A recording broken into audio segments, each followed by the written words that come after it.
Good morning. So this morning I found a few verses in 2 Corinthians chapter 12. I'm going to read 7 through 10. Because of the surpassing greatness of the revelations, for this reason, to keep me from exalting myself, there was given me a thorn in the flesh, a messenger of Satan to torment me, to keep me from exalting myself. Concerning this, I implored the Lord 3 times that it might leave me.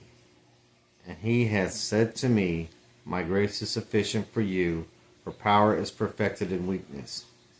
Most gladly, therefore, I will rather boast about my weaknesses, so that the power of Christ may dwell in me. Therefore, I am well content with weaknesses, with insults, with distresses, with persecution and difficulties for Christ's sake. For when I am weak, then I am strong. So, Paul, by far, was the most gifted and blessed of all the men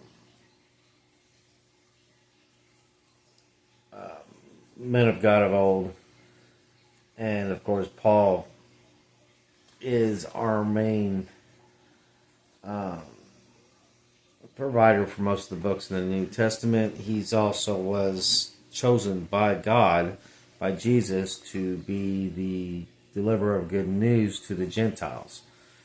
Because Jesus had actually told him so. Because Saul actually used to be the most zealous supporter of the law, and he persecuted those who followed Christ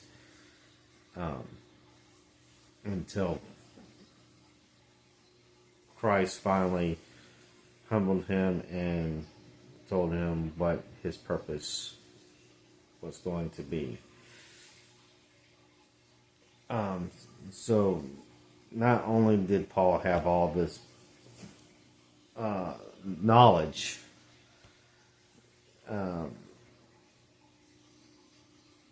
but he got humbled real quick by Jesus. And because of Paul's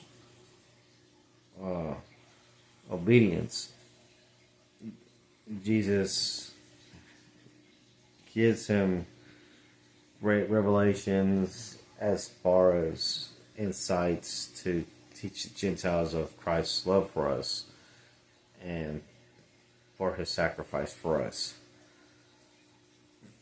So, Paul states to us here, because of that,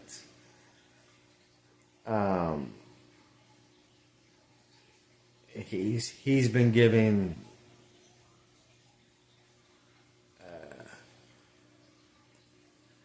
an adversary.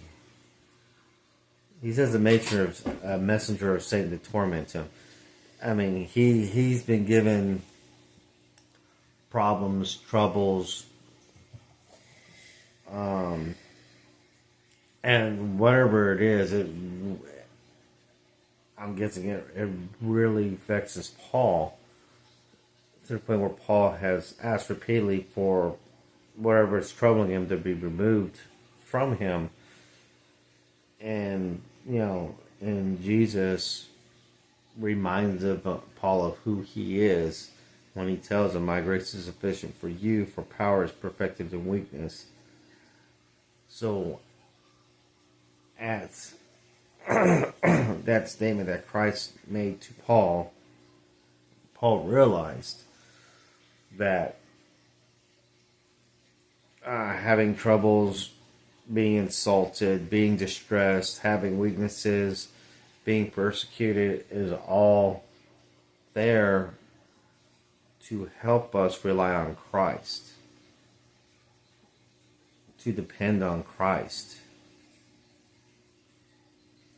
It allows our faith to show others not only what Christ means to us, but what Christ can do through us and for us when we allow him.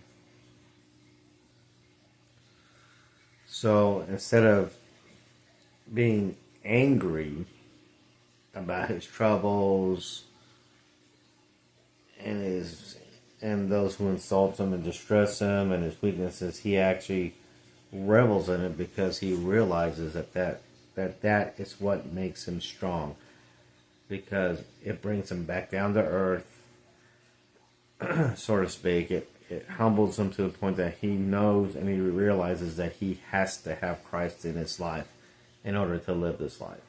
That everything that is good that he has experienced is because of Christ, not because of his own doing.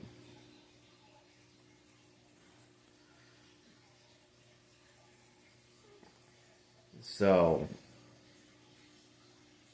I love the fact that Paul states that, I am well content with weaknesses, with insults and distresses, with persecutions and difficulties for Christ's sake. For when I am weak, then I am strong. And you notice, he says for Christ's sake. Whenever he has these troubles or whatever, because he's teaching the promise and the glory of Christ, that means that he's getting through to people. But it also shows how self-centered we are.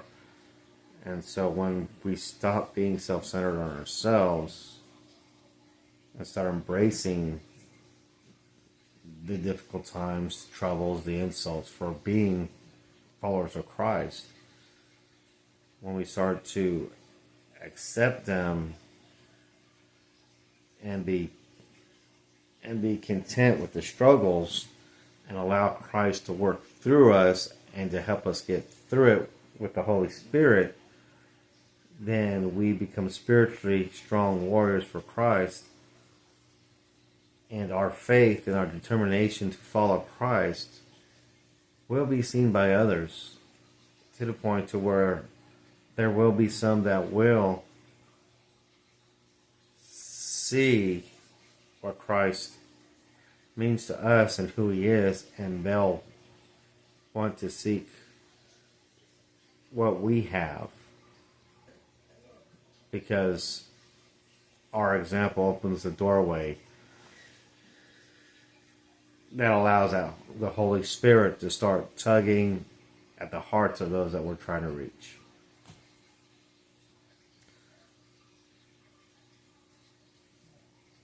So, that's what I got this morning.